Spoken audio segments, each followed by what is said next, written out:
আমি কি করো? এই তো বসে রয়েছি। পুঁটি মাছের ডিম আছে না? আছে তো। এই পুঁটি মাছের ডিম দিয়ে এই চিংড়ি মাছ ভাজো, পান্তা ভাত দিয়ে খামো অনেক দুপুর বেলা। আচ্ছা ঠিক আছে, দে তাই। পুঁটি মাছের ডিমগুলো বাইটে তো চিংড়ি মাছ দিয়ে বাটবো। আচ্ছা। আচ্ছা ঠিক আছে, তাই যাই চিংড়ি মাছগুলো বাইটতে লই। মাছের ডিমটা আগে বাইটতে লমু।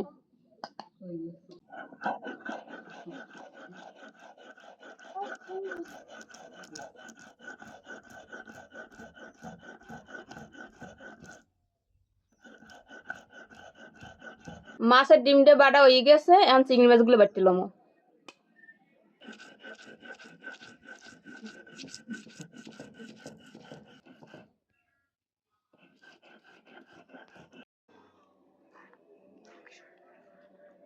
চিংড়ি মাছটা বাটা হয়ে গেছে, এখন বাটিতে উড়ইলই।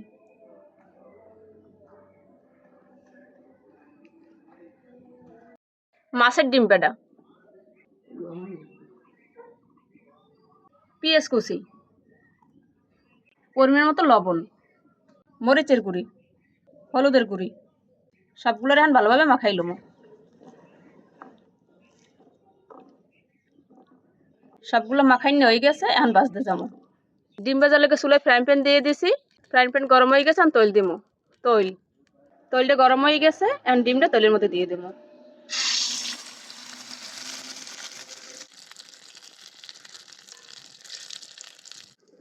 কুটিয়ে রাখা চিংড়ি মাছগুলো ডিমের উপরে দিয়ে দেবো।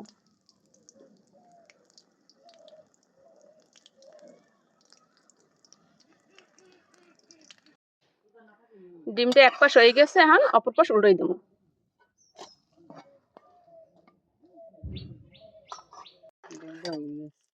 ডিমটা ভাজা হয়ে গেছে, এখন ডিমটা উড়াই লমু।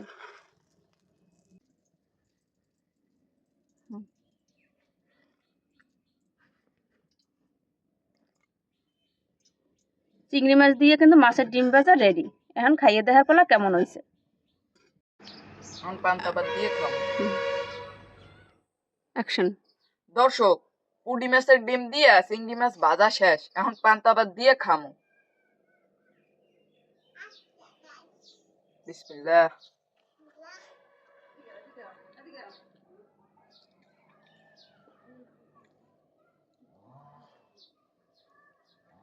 কেমন হয়েছে পুঁটি মাছের ডিম দিয়ে চিংড়ি মাছ দিয়ে ভাজি?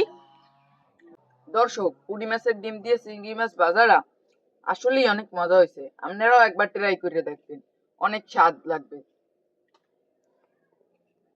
আমি তো মামা বাড়ি বেড়াইতে আইছি, আজকে যামই গিয়া। আপনাদের লগে দেখা হইবে আবার কোরবানির সময়। আসসালামু আলাইকুম।